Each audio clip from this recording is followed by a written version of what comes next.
Bom dia com Jesus Cristo. Amém. Se aqui a gente se sente recompensado pelo trabalho que Deus fez através dos nossos ministérios, ou através desse ministério, porque ele é um só, eu estava imaginando quão grato, quão gratificante não deve ser quando chegarmos lá em cima. Com razão, o irmão Branham disse que todos vinham abraçá-lo, dizendo: "Oh, meu precioso irmão." Eu pensei, porque toda grande coisa tem um pequeno começo. Você sabe que os genes de um elefante precisa de microscópio para ver. E dali ele passa para o ventre da fêmea e logo vem um elefante, e nós depois temos, até onde eu conheço, o maior animal da terra. A mesma coisa é o homem. Você esteve nos lombos de seu pai. E isso teria que ser visto somente através de aparelhos próprios. Mas sua mãe te concebeu e você veio à luz, e hoje é esse corpo.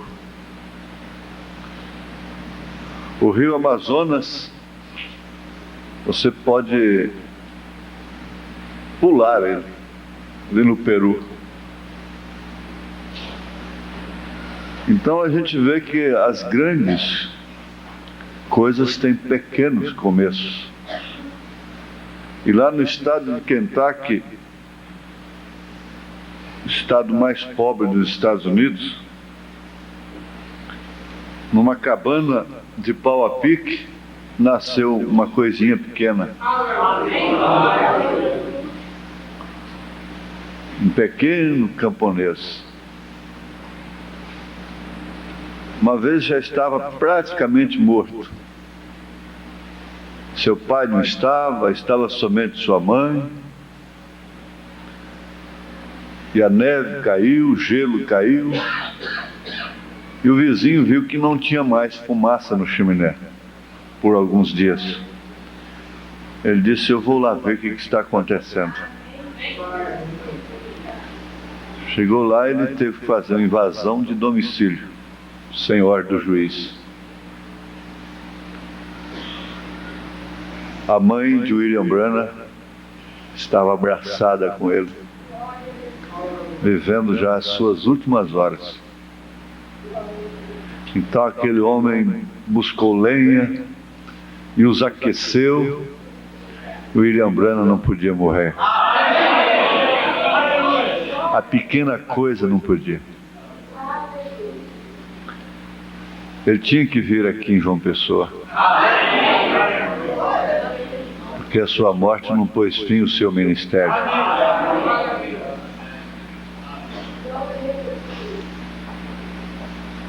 Não pôde morrer enquanto Jesus não disse: "É agora.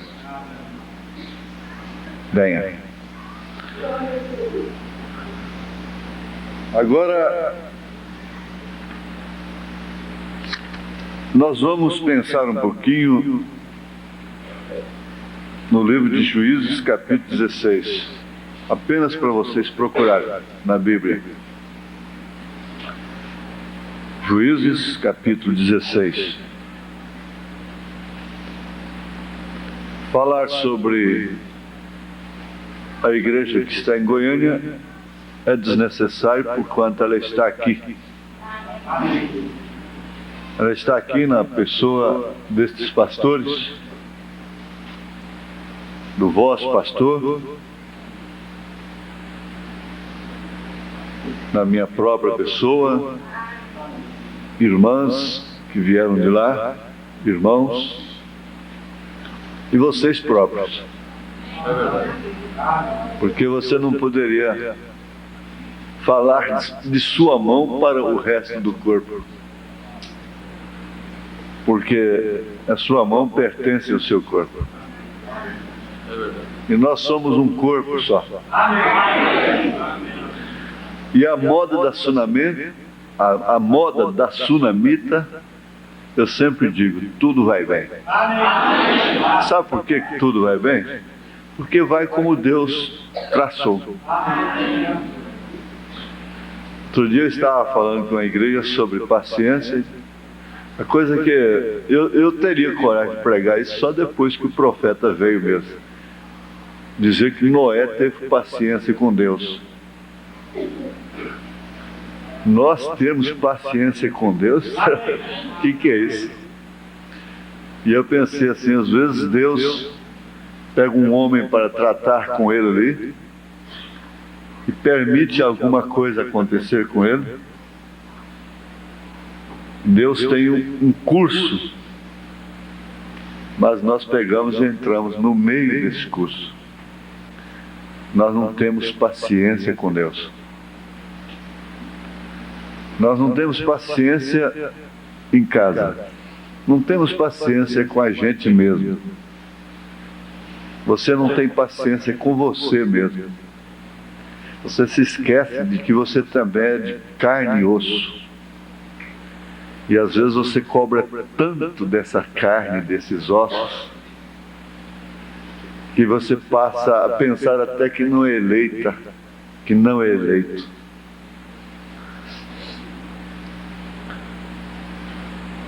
Eu conheço uma história de um velho companheiro meu, pioneiríssimo, veio de Brasília, gostava de contar nas suas pregações.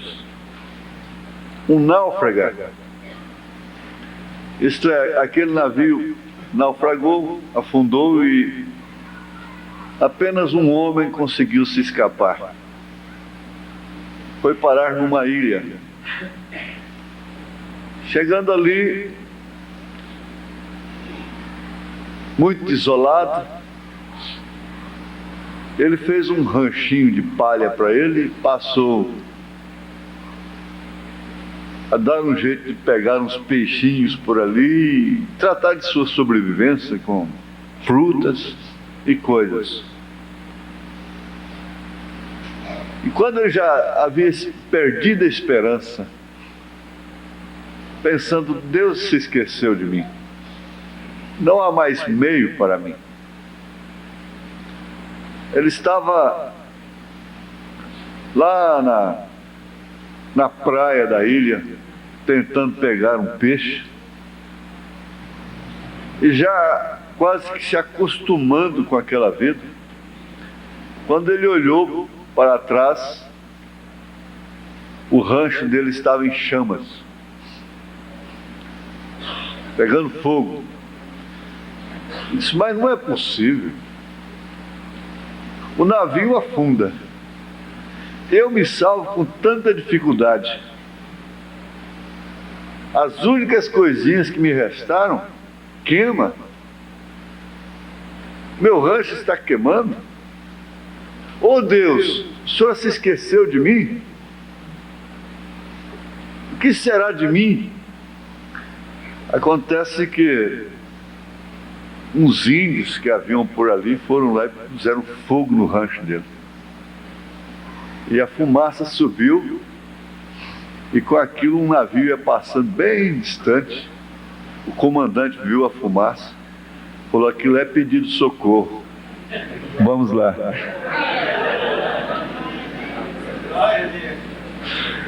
Aí ele pulava e gritava, põe fogo no seu rancho, meu irmão.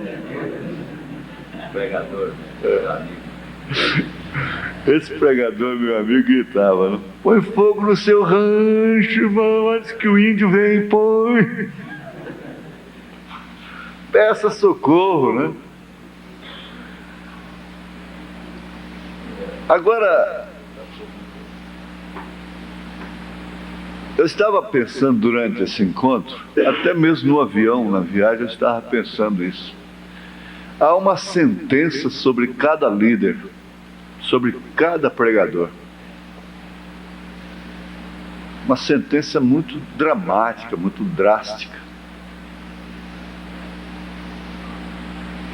É que ele tem que errar. É uma sentença. E o profeta disse que ele tem que errar para o povo tirar a atenção dele. Isso quer dizer, aqueles que eram somente crentes nele, se escandalizam, vão embora. E os que eram crentes em Jesus, verdadeiros, mas que o tinham numa posição muito especial, que achavam que não podia viver sem ele, esses então passam a confiar só em Jesus. Então o irmão Branham disse isso em outras palavras, e não há como escapar disso. É claro que é proporcional, é relativo. Até mesmo seu marido tem que errar. Até mesmo sua mulher tem que errar, em proporções. Os seus filhos têm que errar.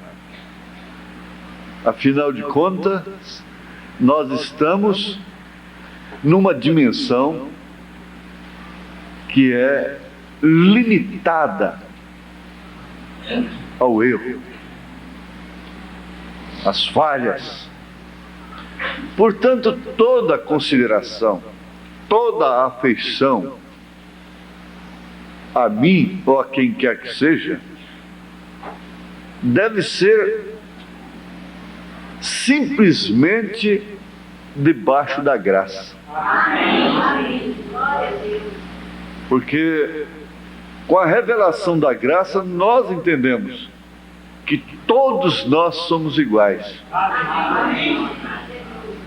E que assim como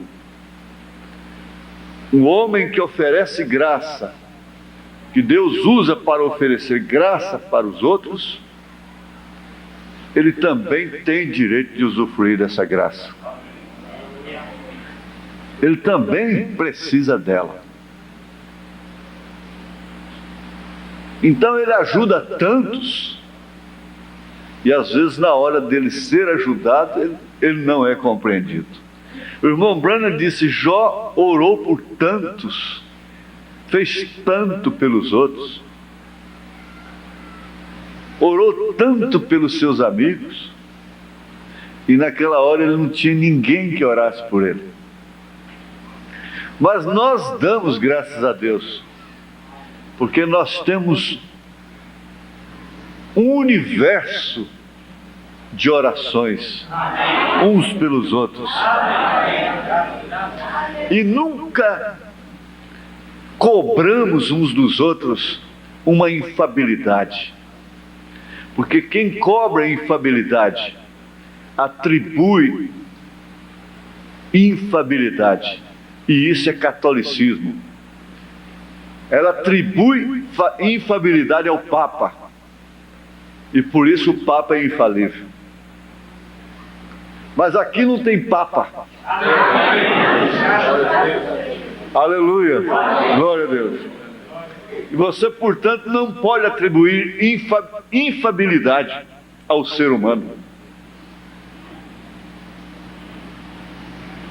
Salomão disse isso, que todo homem tem que errar, todo homem é falível. Agora, ele tem incumbências, ele tem responsabilidades maiores às vezes. Eu não quero ficar muito tempo na preleção, mas eu confesso que eu cheguei a temer virar uma criança aqui. Ainda bem que eu chorei muito antes. Afinal de contas, eu sou falível, eu sou humano. sou sujeito às emoções, às sensações, e sei também perceber a graça de Deus. Eu gostaria que, principalmente os pastores que quisessem escrever, aceitassem uma dedicação de uma frase que não é apenas filosofia. Na verdade, ela está entre aspas. Vocês, os pastores, já entendem o que quer dizer isso. Mas prestem bem atenção. Se possível, anotem. A grandeza de um homem está na sua decisão de ser mais forte que a sua condição. Se vocês querem, eu vou repetir novamente. A grandeza de um homem está na sua decisão. Você tem que decidir ser mais forte que a sua condição. Então é o que acontece comigo hoje. Sempre aconteceu comigo. Eu decidi ser mais forte do que a minha condição.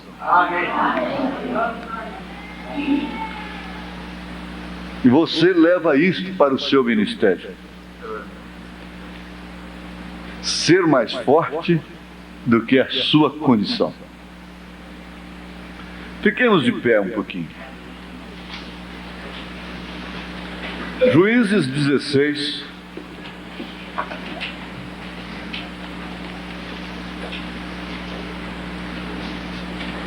Somente o verso, a partir do verso 27.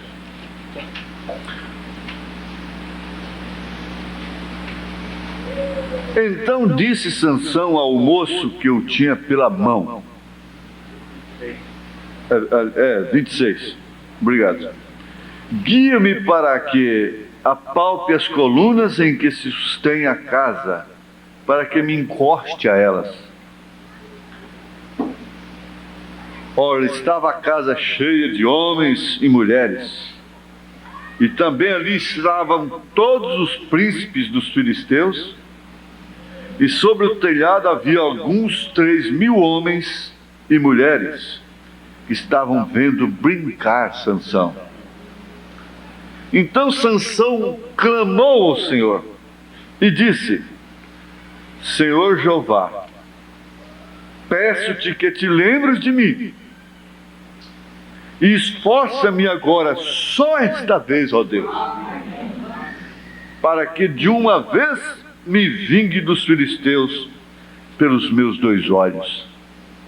Abraçou-se, pois, Sansão com as 2 colunas do meio, em que se sustinha a casa, e arrimou-se sobre elas, com sua mão direita numa e com a sua esquerda na outra, e disse Sansão: morra eu com os filisteus.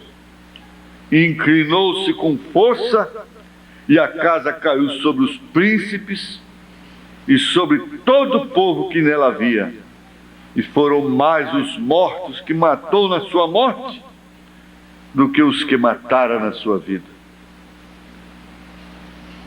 Senhor Deus, Tu sabes, ó Pai, que realmente nós não precisamos de muitas palavras.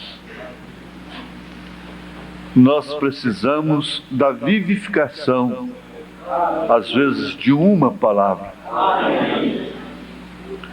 Se o Senhor vivificar uma palavra, uma frase, então, ó Pai Santo, nós poderemos sair daqui, quem sabe até mesmo daquela maneira que nós temos desejado. Não somente sadios, curados, e as coisas irem bem nos negócios e na família. Não. O Senhor sabe que há um desejo, há um clamor sobre em nós, a respeito de uma coisa que está muito além destas coisas. Em nome de Jesus Cristo, ó Pai, perdoa os nossos pecados e vivifica a Tua palavra. Amém, Senhor. Assentai-vos, irmãos.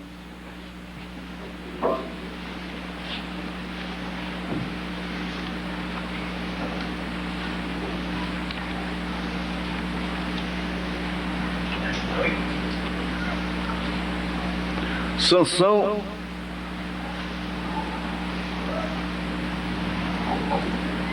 era o único que podia enfrentar os filisteus, até mesmo matá-los com a sua própria morte.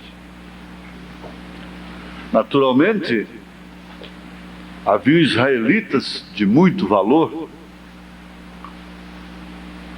e que possivelmente nunca errariam como Sansão errou em contar o seu segredo para Dalila.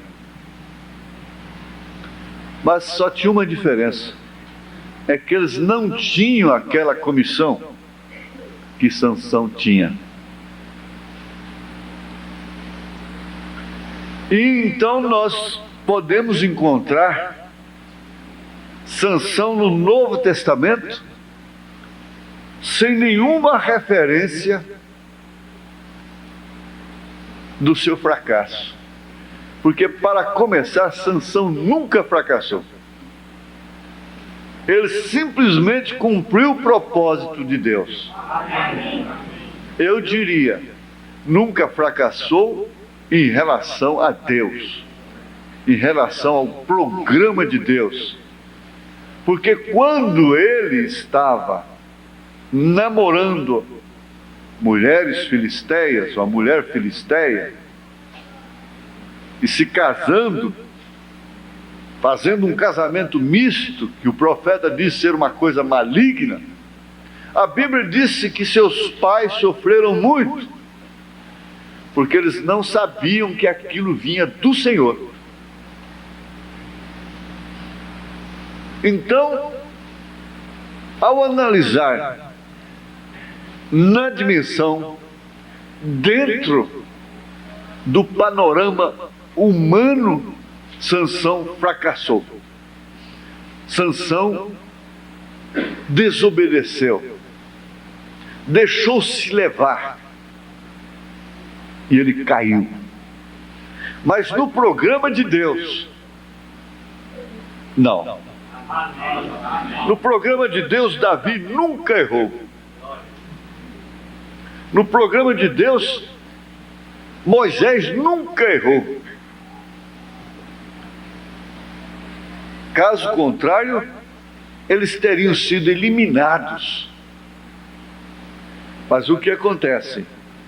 O profeta nos mostra isto, que quando o Novo Testamento fala sobre eles, o Novo Testamento não faz menção de nenhum de seus erros, de nenhum de seus fracassos. Em Hebreus 11, só se fala da fé. E é importante você saber que, como eles, você tem o seu Velho Testamento, mas também você tem o seu Novo Testamento. Para começar, você terá até um novo nome, um novo corpo.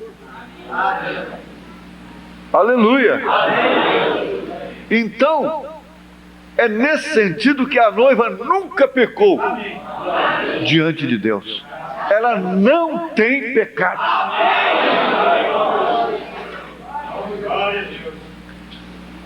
Aceite quem quiser aceitar.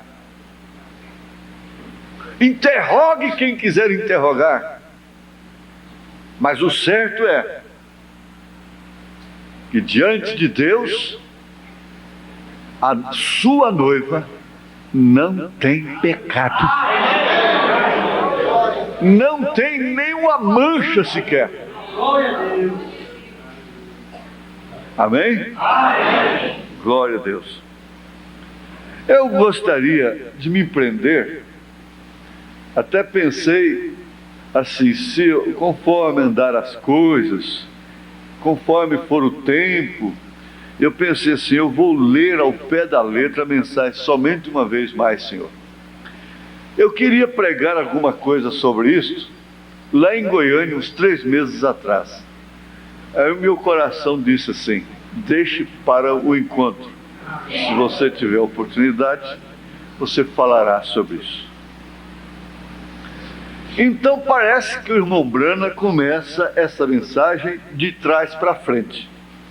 Porque assim que ele leu a leitura, ele disse assim, o Senhor acrescente suas bênçãos à sua palavra, e se eu chamasse isto um texto, desejaria tomar isto pelos próximos momentos.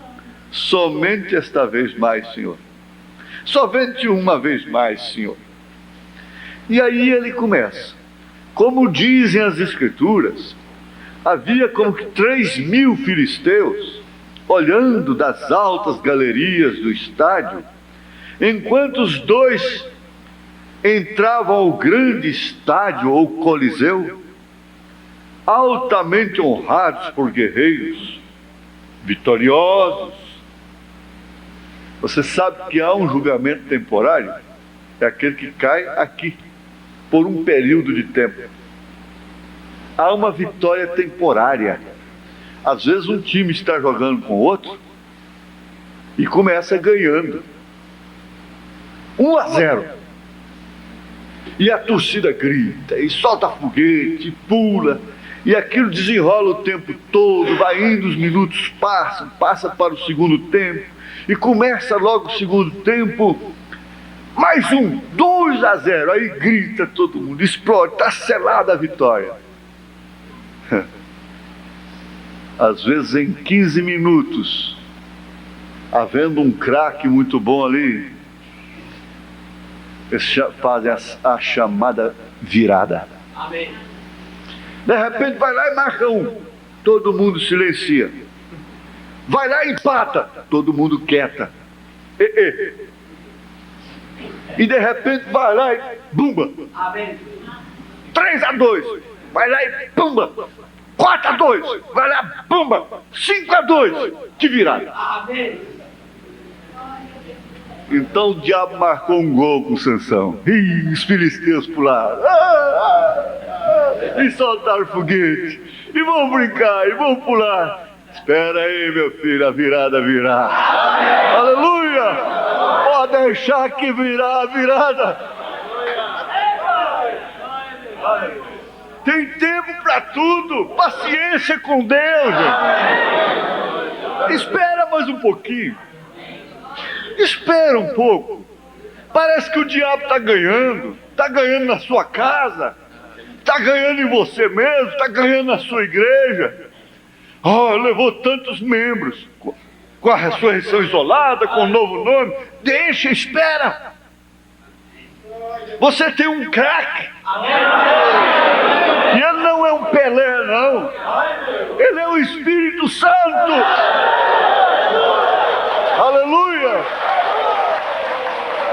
Olha Deus. Agora veja só como se comemora uma vitória. Suas damas iam finamente adornadas de joias, enquanto se assentavam no lugar. É porque aquele homem foi um espinho no calcanhar deles. Usou até raposa contra eles. Usou até raposa. A gente não usa raposa, a gente usa Atos 2, verso 38. A gente usa Mateus 28, 19. Queima a lavoura deles. Isso não é raposa, não.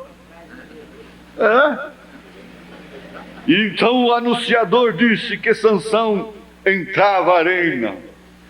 Quando chegaram aqui assim, curiosos, eu quero ver o irmão Joaquim Gonçalves, que eu gosto, né? Eu quero ver o irmão Joaquim Gonçalves. Quantos nunca tinham me visto?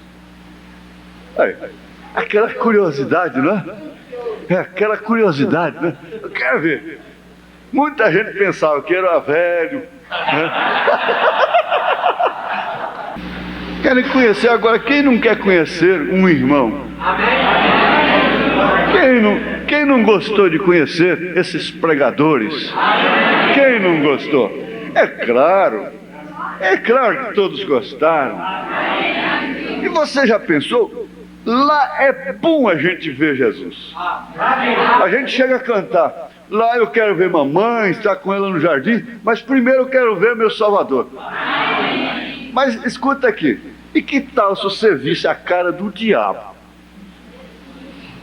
Se você visse a cara do diabo naquele dia, quando ele estivesse sendo julgado, eu quero ver a cara desse que botou tanto cigarro na minha boca por tanto tempo até que Jesus me libertou. A cara dele, seu sem vergonha.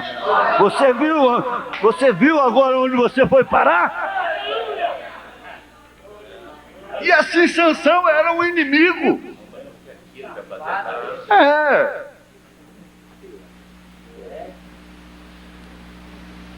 A curiosidade era muito grande. E elas se ataviaram, puseram joias. Deve haver levantado e aproximado um pouco mais e brigado por causa de lugar. E assim pudéssemos dizer, esticando os seus pescoços, igual galinha quando vê cobra, para darem uma boa olhada. Esse é ele? Eu quero ver a cara dele. E que puderam ver? Só uma massa de carne humana, um homem que foi uma vez um grande guerreiro, guiado cegamente como estava, por um rapazinho, um mocinho, que o conduzia até a arena.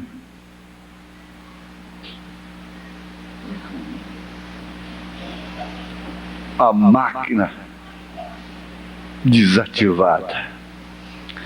Em todo o dia os salões faziam eco de parede, a parede com espetáculo de mulheres e homens bêbados. Que espetáculo deve ter havido sido esse? Que silêncio deve haver reinado sobre o edifício quando este homem, o principal inimigo para eles, guiado por um mocinho, vinha agora caminhando na arena sem olhos, e ter que ser guiado por um jovenzinho, um homem que havia sido tão corajoso, tão valente, tão poderoso, o homem que havia sido o guerreiro da classe que Sansão foi, e agora tinha que ser guiado por um mocinho à arena. Este homem que havia sido um servo de Deus, trazido nesta condição, grande homem, é aquele que toma a decisão de ser mais forte do que sua condição. Trazido nesta condição a este lugar de bebedeira, para o escárnio. Era uma grande celebração para seu deus Dagon. Que desacato! Mas lembre-se, isso é temporário. O deus peixe que havia obtido a vitória sobre Jeová, veja só, o deus peixe, Dagon, venceu o Senhor dos Exércitos. Quando você se põe a julgar um irmão, você está dizendo, está vendo? Deus foi vencido.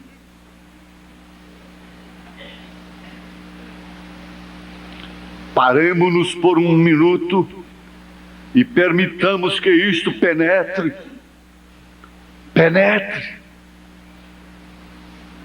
Filisteus, pagãos, celebrando a vitória sobre o exército de Jeová.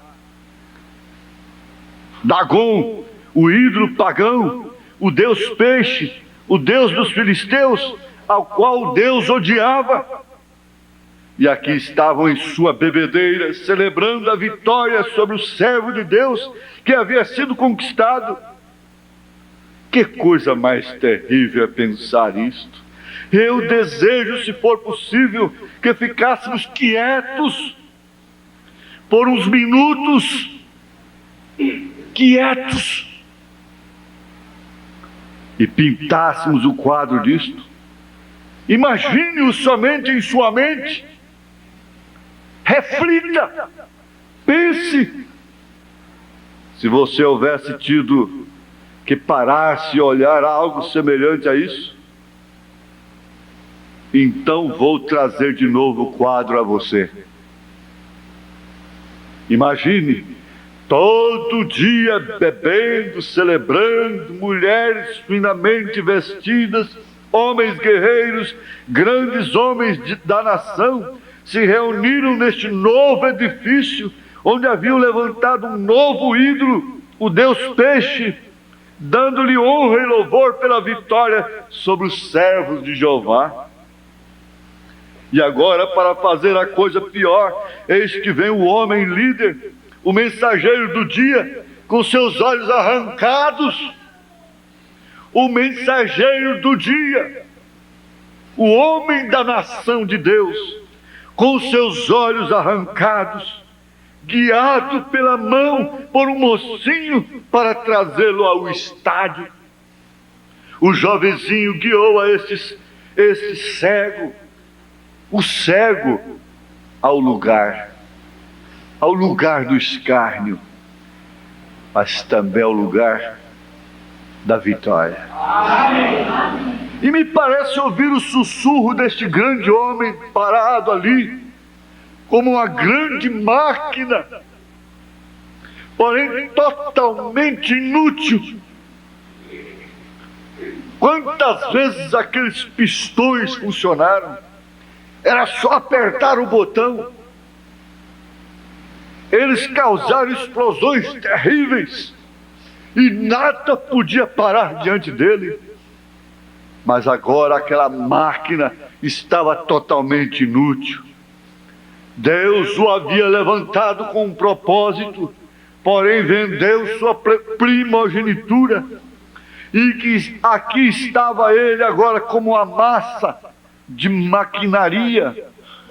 Penso em minha mente, veja só, sem força, guiada por um jovenzinho, mas sem dúvida que Sansão havia pensado em todas estas coisas.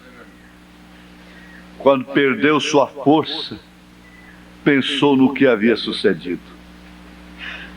Quando a moça perde, aí ela pensa no que havia sucedido. Quando o homem cai, aí depois ele vai pensar no que havia sucedido. Quando ele perde a sua força, aí então agora ele vai pensar no que havia sucedido.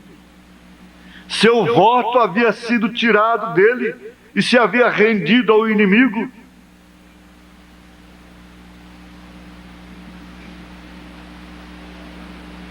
E eles, em troca, lhe haviam tirado a visão de seus olhos. E ele então disse ao rapazinho: simplesmente guia-me onde está essa coluna. Eu quero ir no ponto mais forte dos filisteus. Ele pensou: me leva até onde eles têm a maior força. Me leva até onde existe a maior resistência deles. E pense, o tio ali fora fazendo crítica dele, entretendo a esse grupo de bêbados. Que reprovação era isso? Que desgraça foi essa? Que exemplo foi esse? Isso me traz à mente uma nação derrotada e que está moralmente decaída, enquanto Sansão, humilhado e quebrantado, estava ao lado desta coluna, servindo de crítica para seu inimigo. Que condição foi essa? Foi um símbolo de graça de uma nação caída, moralmente corrupta. de uma igreja caída que vendeu suas primogenituras, que havia decaído moralmente e se havia rendido ao inimigo. Foi um exemplo público, ainda que fosse levantada para servir a Deus, mas agora caída numa decadência moral que a tem levado à sua condição, ou a essa condição, e ela jamais terá nobreza de tomar a decisão de ser mais forte do que sua condição. Não há governo que possa ser mais forte do que sua condição e restaurar a economia da nação, e restaurar o temor do povo às autoridades. Não há quem possa ser mais forte do que a condição da mulher, do que a condição do homem, do que a condição da moça, do que a condição do menino, do rapaz, do que a condição de sua família. Que exemplo foi esse?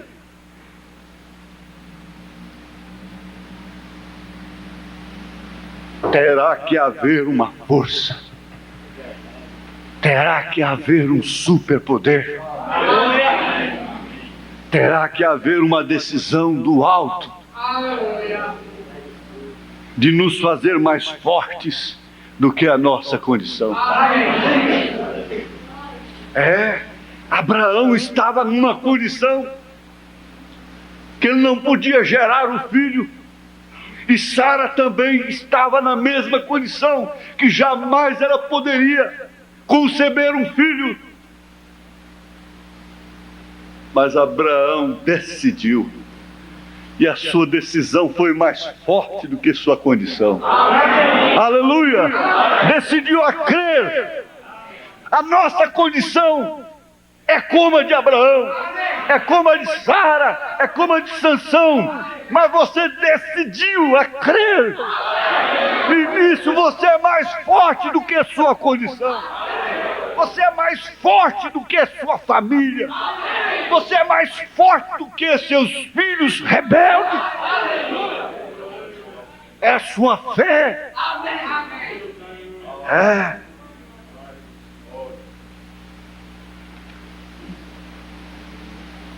Vocês sabem que quando mencionavam o nome de Sansão, eles ficavam todos nervosos, eles ficavam todos agitados, porque ele era o servo ungido de Deus. Ele nasceu com um dom nazireu, e eles sabiam que nada podia estorvar, nem parar esse dom nazireu, enquanto ele mantivesse. Eu não conheci meu pai. Quando eu nasci, meu pai já havia morrido. Mas eu tive uma mãe que as horas vagas dela eram de joelhos, era lendo a Bíblia. E sabe de uma coisa que eu me lembro agora, uma vez que ela já está na glória, eu me lembro que ela teve essa grandeza e decidiu ser mais forte do que sua condição de viúva pobre, tanto que refletiu nos filhos. Eu me lembro uma vez que nós estávamos fazendo o culto doméstico da noite, ela lendo a Bíblia com a lamparina, tem a calha, a bica da casa, e parece que despejaram um saco de chumbo naquela bica, naquela calha. E aquilo desceu fazendo aquele barulhão. Isso de noite. Eu era muito medroso quando estava só. Mas quando eu estava com minha mãe, eu não tinha medo nenhum. Eu não tinha medo de defunto, não tinha medo de nada. Mas para dormir sozinho no quarto, eu suava. Que atmosfera que existia naquela mulher. Eu olhei para cima, ela também olhou, minha irmã olhou, e a coisa não caiu lá no chão. Ela simplesmente levantou os olhos e disse assim: aqui não é seu lugar, pode ir embora. Ela tinha uma decisão de ser mais forte do que sua condição. A moça decide ser mais forte do que sua condição neste século, ser mais forte que sua condição na escola, ser mais forte do que sua condição de humano no namoro.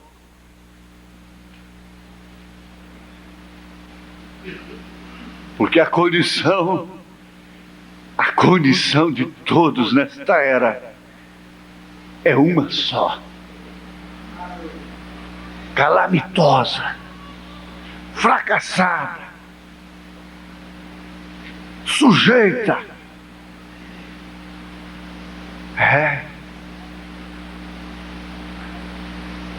Mas você tem que lembrar, ele foi escolhido de Deus para o dia, o mensageiro escolhido de Deus para esse dia.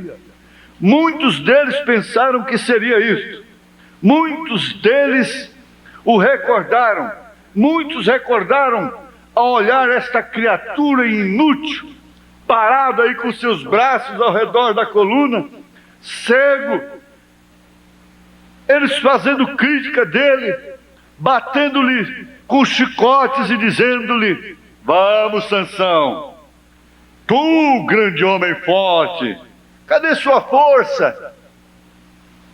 Vamos ver, cadê aquele poder que você tinha alguns anos atrás, algum tempo atrás? Faça algo quanto a isto. Tu não és tão forte? Onde está teu Deus? Espera um pouco, senhores filisteus. Espera um pouco. Parece que esta noiva perdeu. Eu ainda era garoto.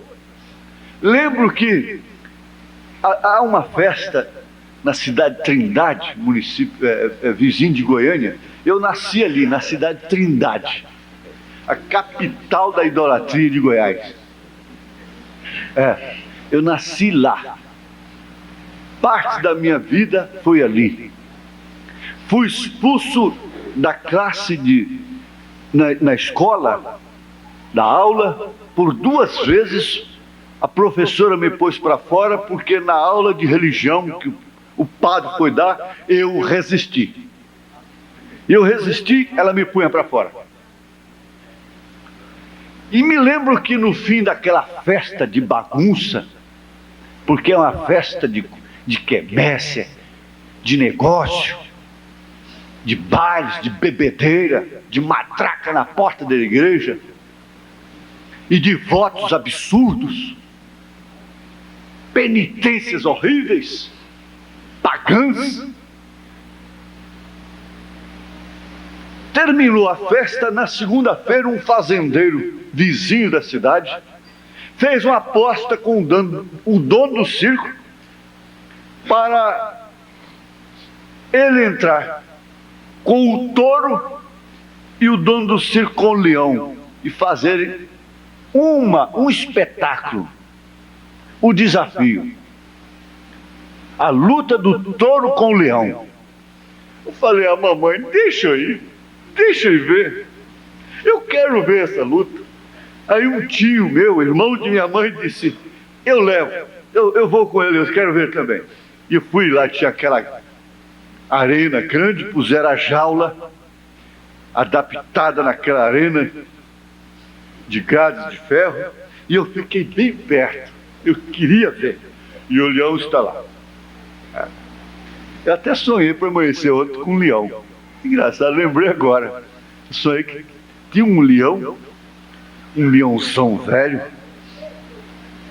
Esse leão estava na corrente e ele só atendia a mim. E eu estava responsável de cuidar desse leão. E ele estava faminto demais. Me lembro até que um colega chegou e ficou de costas, assentado de costas, e o leão veio. Quando veio para... Eu vi bem, porque eu vi o jeito lá no circo, eu vi o jeito que o leão faz. Ele levanta as patas dianteiras assim, vem.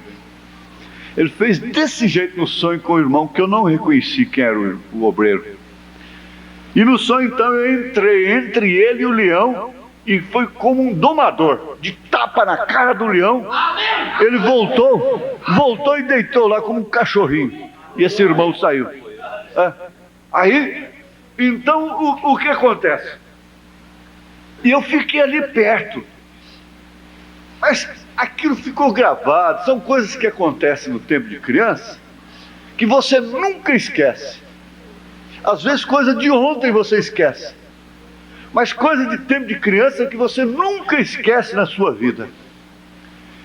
O boi está lá, o touro, ele não é muito de barulho não. Engraçado, o touro ele não faz, ele parece que ele é meio confiado, sabe? Ele é bem confiante. Ele ficou de costas para o leão. Ficou de costas. Mas espera aí. Dizem que eles percebem a onça até no cheiro e já. E esse boi está aí, não está ligando para nada? O que é isso? Está certo, chegou a hora do espetáculo. Tocou-se a música e tudo mais, e palhaço fazia aquilo, e palhaço fazia aquilo outro, e a meninada achava tudo bom, mas agora é hora do silêncio. Agora é hora do leão entrar em cena. Prepara, touro. Assim que abriram a jaula do leão, ele já saiu em pé, assim, violentamente. Eu não sei com que destreza, com que facilidade, aquele bicho tão grande, aquele touro tão enorme, virou assim, ó, numa fração de segundo o leão já caiu entre os chifres dele. Entre os chifres. E o leão botou as patas assim, ó, dianteiras, na cara do boi e começou a morder no seu ponto fraco, que é aqui, assim, ó, na nuca, vamos dizer. E eu vindo assim, ó, aquela bocarra, aqueles dentes enormes, e eu vi quando ele ajeitou para morder. Ele ajeitou, que ele travou o dente, esse boi levantou e levou esse leão na grade. É interessante que ele baixou a cabeça. Tem que se observar isso. Ele deu a cabeça e foi baixando, baixando, baixando, e todo mundo ficou até sem graça. Mas não vai ter graça, ele vai cair agora. Um cachorro derruba o boi, e agora não tem jeito. Parece que o boi estava perdendo. De repente esse boi, esse touro levou esse leão na grade e pisoteou em cima dele assim. Acontece que o leão pegou justamente no ponto fraco do boi, na venta. Você sabe, os vaqueiros sabem. É o ponto fraco dele. Aí pronto. Ele ficou com as 4 patas de baixo, mas agarrado na venta do boi. Eu vi a mesma cena de novo. O boi foi dando por entregue, de repente um leão ajeitou os dentes e apertou. Esse boi sapateou em cima desse leão. Sapateou em cima dele, sapateou. O leão largou, coitado, com a língua de fora. Foi lá, encostou na galera, deitou igual um cachorro, me passava a mão nele pro lado de fora. Toma, Satanás! Parece que o povo de Deus está perdendo. Parece que vai cair. Pegou no ponto fraco, pegou na família, pegou na esposa, pegou nos filhos, pegou no pastor. Parece que a igreja vai acabar, porque pegou bem na venta, na veia do pastor. Mas Jesus Cristo é o mesmo ontem, hoje, eternamente. Satanás, eu te digo, Jesus Cristo é o mesmo ontem, hoje, eternamente.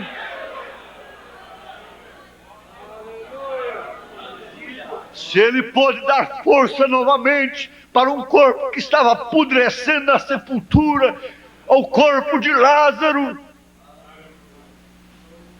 se Ele pôde dar força novamente para Sansão, meus irmãos, vocês não sabem o que está esperando, o que vai acontecer com esta igreja noiva. Tenham calma, parece que ela está perdendo, mas espere um pouco. Não é assim. Eu vou saltar, eu quero vir aqui. Nós estamos vivendo na era da Dalila. É a era da Dalila, domínio feminino. E a maior Dalila que existe é a ciência. Você sabia disso? A ciência se multiplicaria, não só no sentido tecnológico, mas também no sentido religioso. Você viu como esta era está muito mais difícil? Veja o que a Dalila fez. Ela fez um carro. Ela fez um carro. E o carro facilitou muito. O carro vem sendo aperfeiçoado. O carro saiu do necessário para o luxo, para o supérfluo.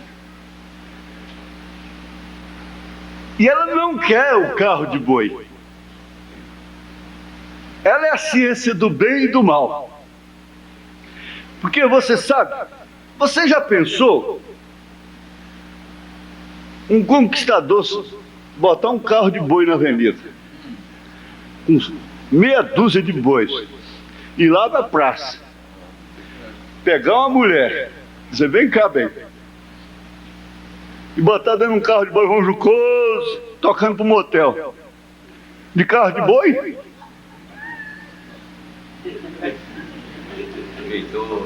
Vão jeitoso, vão brioso, um candeeiro na frente, e o carro cantando. Você já pensou? Você viu como é que a Dalila fez?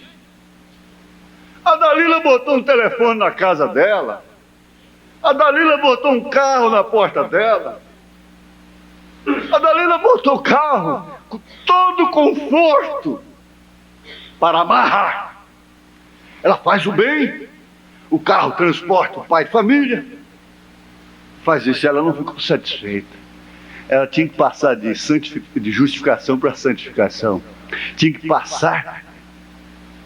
Você vê que os luteranos não tiveram tantos ismos. Os luteranos mesmo.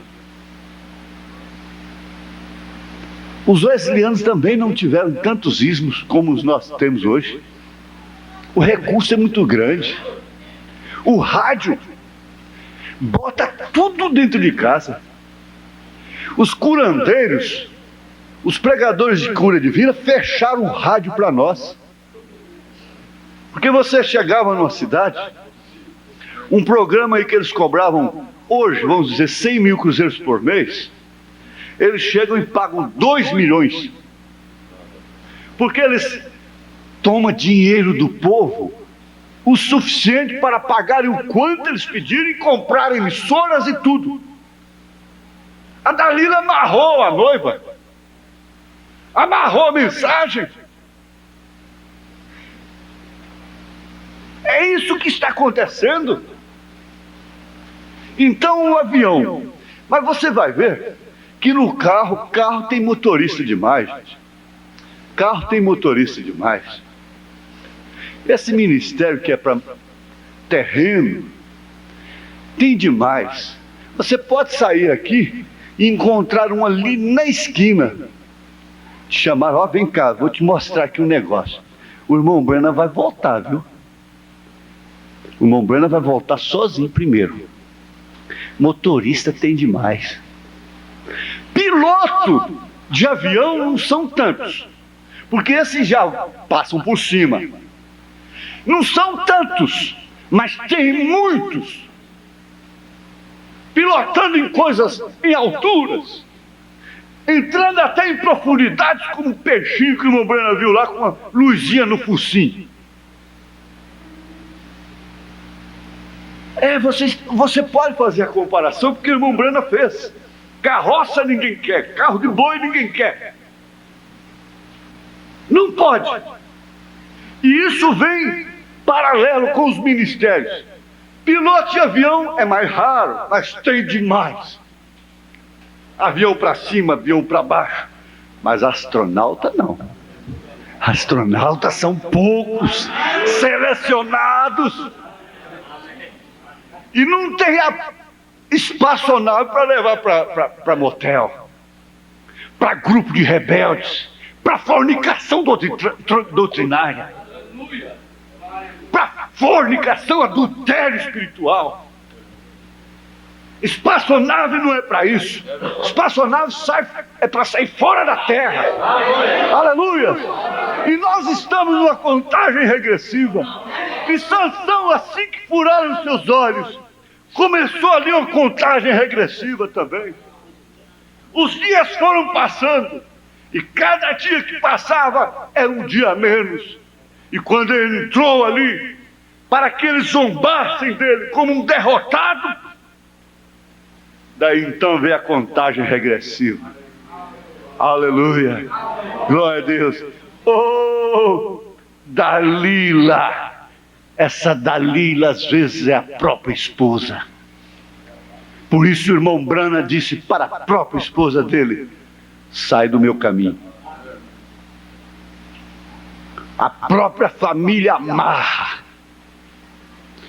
Os maiores inimigos do homem seriam seus próprios familiares. Às vezes a família está impedindo o ministério do diácono, desqualificando o homem para ser um diácono.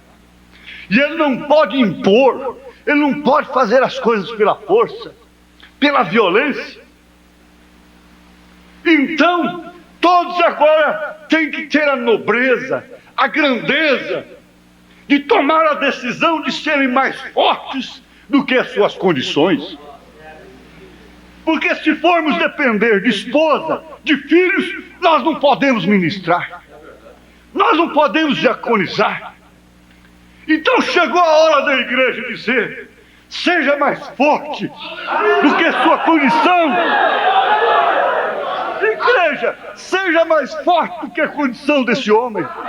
Seja mais forte do que a condição desse homem. A sua igreja sabe disso, irmão. Que você tem sido mais forte do que a sua condição. Isso é nobreza, isso é grandeza, meus colegas. Você ser mais forte do que a sua condição. Sansão estava ali, e a sua condição era terrível. A sua condição era horrível. A sua condição era contraditória.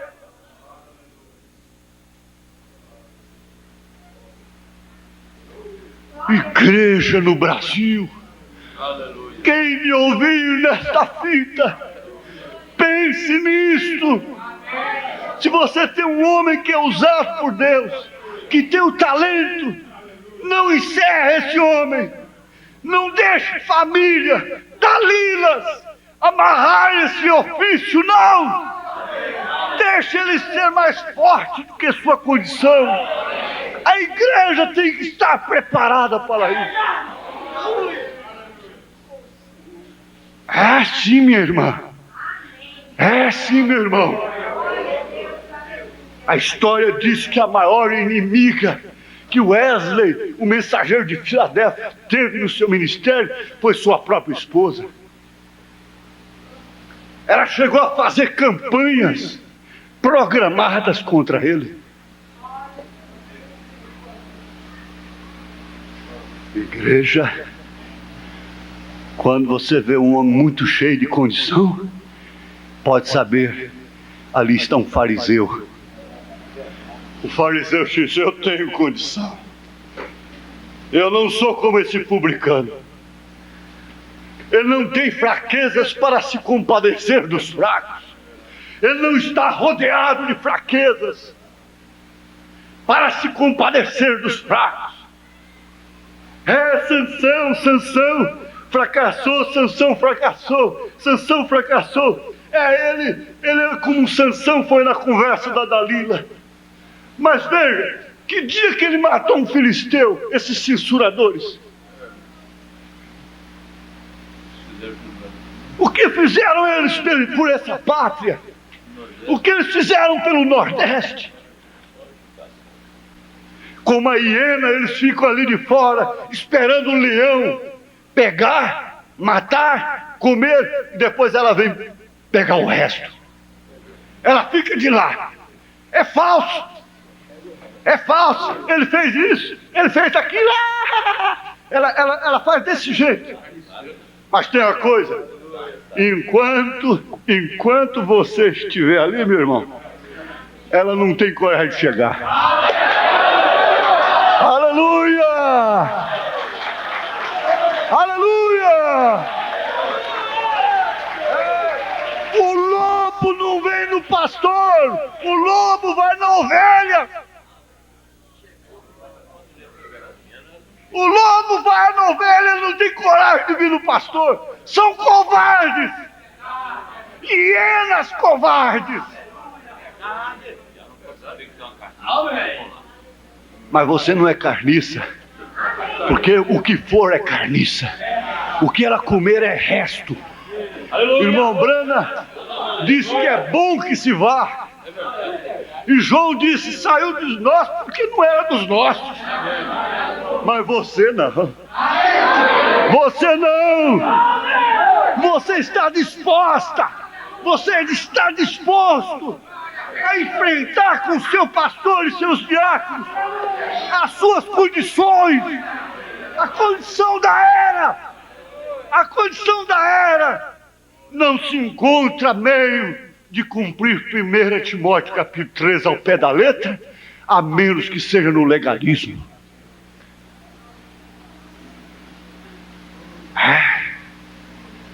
Chegou a hora de você ser mais forte do que sua condição.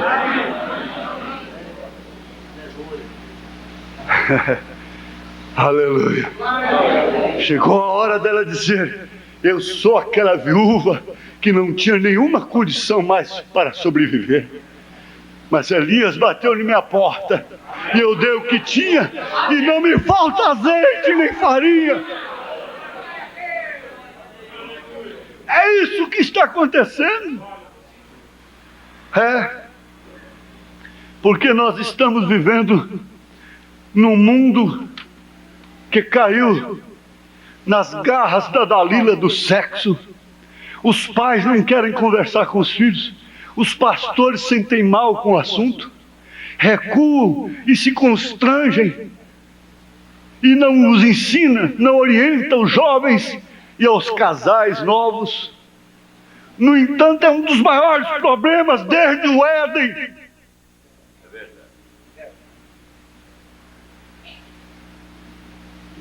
Desde o Éden. Dizer que isso não é problema da igreja é engano. Dizer que isso não é assunto para a igreja é engano.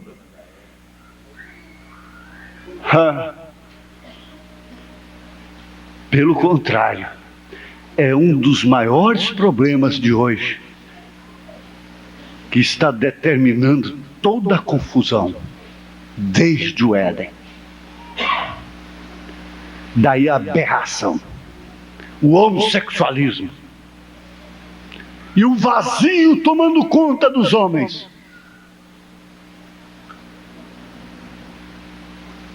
É tempo de vacas magras espiritualmente. Mas o José do Egito, o nosso José do Egito, o nosso William Branham, o nosso Elias armazenou alimento para o tempo das vacas magras espiritualmente. Veja só o que ele diz. Veja só o que causa o vazio. Sabe você que me assustei tremendamente a primeira vez que vi uma dessas mulheres com os olhos pintados? Estava em Los Angeles esperando o irmão Arlen Bright, um homem cristão, dos homens de negócios, e vi uma mulher aproximar-se. Pensei, pobre moça, pensou que era doença. Eu sou um missionário e tenho visto a leprosos, ele pensou que era lepra, e outros tipos de pragas, mas eu nunca havia visto uma coisa como esta. E aproximar-me para perguntar se lhe queria que eu orasse por ela. Ali vinha outra pintada da mesma maneira. Depois cheguei a saber que era isso. Não culpo as moças quando procuram fazer o possível para ser melhor, terem uma melhor aparência. Mas penso que deveríamos ser um pouco mais humanos quanto a isso, correto? Esse homem disse: quando fizeram estas coisas, o que fizeram foi um mundo mais bonito. O homem disse: para mim, o que tem feito é chegar a ser um grupo de pagãos. E qualquer mulher que faz isto, mostra com isso que é algo que está lhe fazendo falta. Um vazio deve ser cheio com Cristo. O povo está buscando enxofre na borracha, nos pedais de bicicletas, nas novelas, nos pneus de sucata, comendo de sucata, vivendo de sucata. É o vazio. E qualquer homem que permita uma mulher fazer tal coisa, mostra com isso que ele também está vazio. Ele perdeu a força para vencer essa condição. E qualquer pregador que consinta isso em sua igreja, mostre em sua atitude que ele também está vazio. E qualquer organização que permita fazer isso em seu meio, mostra que todos estão mortos. Aqui eu quero chegar ao final. Penso em vocês, mulheres. Estarão dispostas a permitir que seu cabelo cresça? Penso em vocês, homens. Terão suficiente coragem para dizer a elas isso? Tu deves ser a cabeça da casa, homem. Mas ela se tem convertido no pescoço que te faz girar. Sansão, amarrado pela Dalila. Tudo isso é contrário. Crê você que é um avivamento de estremecimento tomará estas mulheres e as tirará das repartições públicas? Deixarão de ser policiais nas ruas? E todas as demais coisas, elas devem estar na cozinha? Crê você que será possível torná-las à ordem? Não, senhor. O irmão Branham disse: não, senhor. Não é possível mais. Tudo é possível. Um grande psiquiatra, sociólogo, disse, quando a revista Veja perguntou para ele qual a causa de ter aumentado a traição das mulheres para com seus maridos. Em outras palavras, ele disse, é que com o mercado de trabalho aumentou as opções. Os contatos com homens interessantes, mais interessantes do que seus maridos, mais românticos, mais conquistadores, e que procuram dar para a mulher coisa que seu marido relapso não dá. Por que muitas igrejas estão aí para cima, para baixo, buscando alguma coisa? Porque seus pastores não têm para dar. Não a satisfaz E Paulo disse que ela cai na incontinência, 1 Coríntios 7. É preciso satisfazê-la. E a noiva se satisfaz com o quê? Pedro disse: eu não tenho ouro, eu não tenho prata, eu não tenho força alguma, eu não tenho condição, mas o que eu tenho, isso eu te dou. O que eu tenho, estou te dando. O que eu tenho, estou te dando. O que eles têm, eles estão dando. Batismo em nome do Senhor Jesus. Mensagem do rapto, do arrebatamento, porque esta é a única solução. Eles dizem: Cristo é a única solução. É verdade, mas não para botar remendo novo e vestido velho. Jesus não é um alfaiate doido, idiota desse, que vem botar remendo de novo nesse mundo velho. Não! Ele é a solução, sim. Ele é a solução para os eleitos. Ele é a solução para a noiva. Ele é a solução para a esposa. Ele é a solução para os seus filhos. Tanto que ele virá nas nuvens, não pisará aqui mais. Antes de fazer disso aqui um pano novo, total, um vestido completamente novo, não vinho novo em odre velho, não a mensagem nova, vinda, vivificante num homem velho, a mensagem do rapto, a mensagem da hora, a mensagem da transformação, não é para esse corpo do pecado subir no rapto, não é para essa carne, para esse sangue, porque ela está sob uma condição decretadamente condenada. Ele não põe remendo, ele não remendou a Sansão. Não. Agora veja aqui, eu vou saltar estas coisas aqui para terminar. Isso aqui, para mim, fecha o assunto. Vamos deixar estas coisas assim.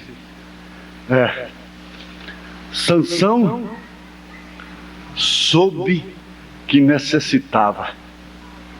Ele sabia do que ele necessitava. Esse é o segredo. Hein? Você viu que Sara reconheceu que ela não tinha condição? E nós não vamos dar condição para vocês, não. Nenhum pastor vai dar condição para ninguém. Sara sabia que ela não tinha condição. Essa condição teria que vir de Deus. E Sansão sabia. Nós podemos fazer com que a América volte de novo. E podemos fazer com que cada um deles vá à igreja. E com tudo isso, não teríamos o que necessitamos. Nós podemos encher as igrejas. Nós podemos ganhar toda a cidade. Mas assim mesmo nós continuamos não tendo o que realmente necessitamos. Não teremos o que se necessita.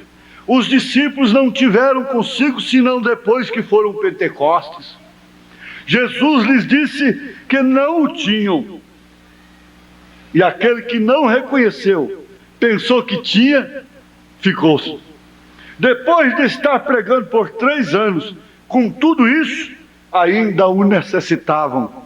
A igreja o necessita hoje ainda. Reconheça isto. Não sou o que eu devo ser. E eu não espero ser um corpo celestial nesse corpo terreno. Eu vou arrotar. Eu tenho que evacuar. Eu vomito. Eu vou ter dor de cabeça. Eu vou ficar nervoso. Eu sou humano. Você é humana. E não pense em coisas sobrenaturais. Não pense em fazer coisas que somente o corpo celestial pode fazer. Isso é falso. Mas Sansão se deu conta disso de que era insuficiente em si mesmo, ainda que tivesse todo o seu organismo. Ele seguia sendo insuficiente. Esse é o reconhecimento dos pastores hoje, dos verdadeiros ministros.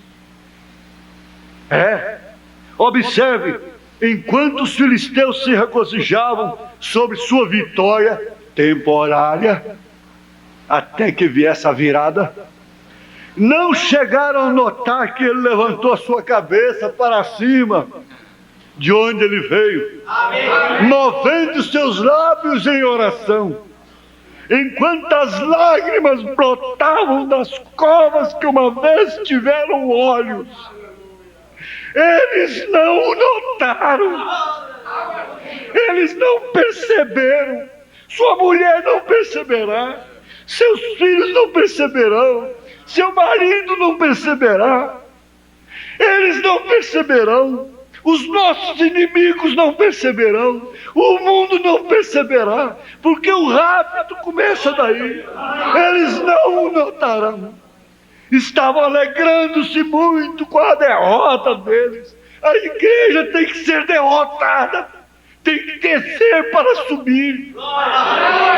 Jesus foi crucificado, foi derrotado para vencer o diabo. Aleluia! Mas ele desejava que Deus voltasse a se manifestar outra vez. Aleluia! Esta Jezabel! Se pudéssemos ter alguns Sansões, graças a Deus, que aqui nós temos alguns deles, que desta maneira se levantassem, sem condição própria, sabendo que necessita do poder daquilo que eles pregam. Quando ele está pregando, ele é um membro também, precisando como todos.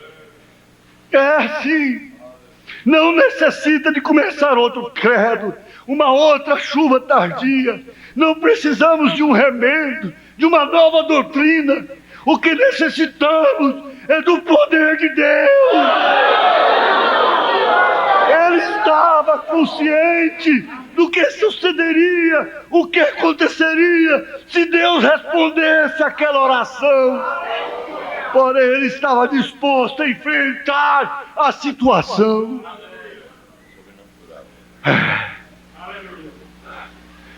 Sim, eu digo mesmo,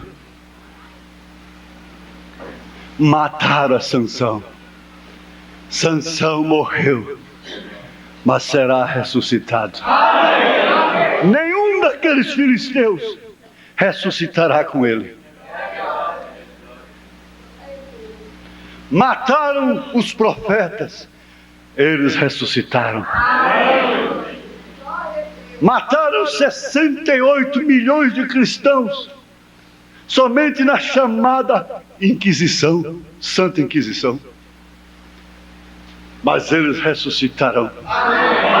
E eu tenho um desabafo final nesta hora. O diabo, Satanás, você está me escutando? Eu sei que você está me ouvindo. Eu sei que você tem me ouvido. E você já falou para mim que não gosta de mim. E eu dou graças a Deus porque você não gosta de mim. Aleluia!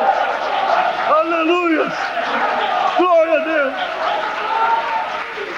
Eu louvo ao Senhor Jesus, porque o diabo não gosta dessa igreja, não gosta desses ministros, não gosta de meus companheiros, não gostam desses diáconos, não gostam dessa noiva. Você já pensou, você ficaria feliz de saber que um outro homem gosta de sua mulher? Não, Jesus fica satisfeito de saber que o diabo não gosta da sua esposa.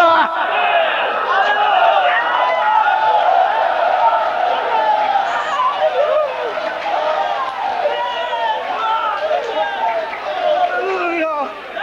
Aleluia! E ele diz, eu permito, eu ordeno, Satanás, que você não goste de minha esposa, porque ela não flerta com você, que ela Não dá ouvido às suas mentiras, aos seus credinhos dentro da mensagem. Aleluia.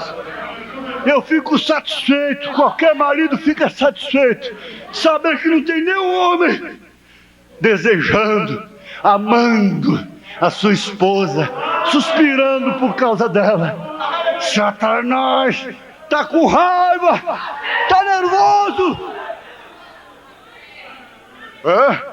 Mas eu matei Sansão, hein? Ele morreu. Morreu? Aonde ele está agora, hein, diabo? Os filisteus você sabe, mas onde é que está Sansão? Onde é que estão? Olha, ele arrebita o rabo,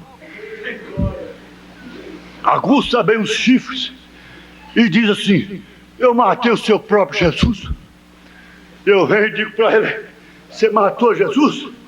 Mas daí a 3 dias ele ressuscitou. Ele te venceu. Ele ressuscitou. E todos quantos...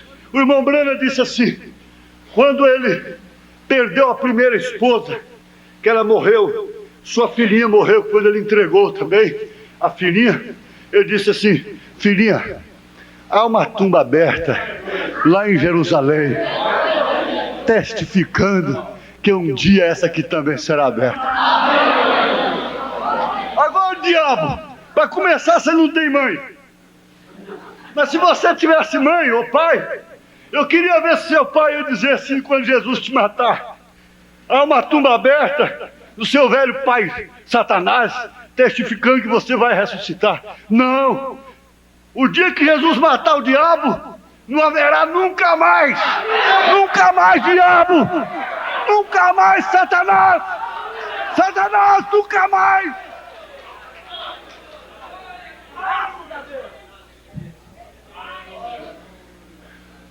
Deus, Pai amado, nós sabemos que isto vai acontecer. Agora ajuda cada um dos teus filhos ter a grandeza de tomar a decisão de ser mais forte do que sua condição, ó Pai, do que as contradições no lar, do que as contradições na igreja, do que tudo que há no mundo. A condição em si mesmo, eu não tenho condição, Senhor. Eu só tenho condição de dizer: somente uma vez mais, Senhor, somente uma vez mais. E câncer sai em nome de Jesus Cristo. Diabetes desapareça.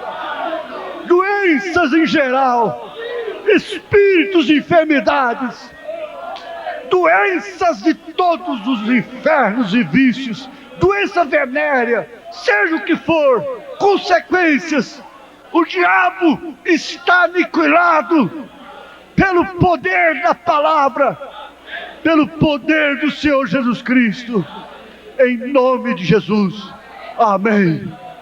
Tenha a grandeza de tomar a decisão de ser mais forte do que sua condição, e respeite a cada irmão que tem a grandeza de continuar na comunhão, de continuar pregando, de continuar dedicando no ministério de diaconato, na administração, ajudando a igreja com fidelidade. Não olha para a condição que sua família não dá, não.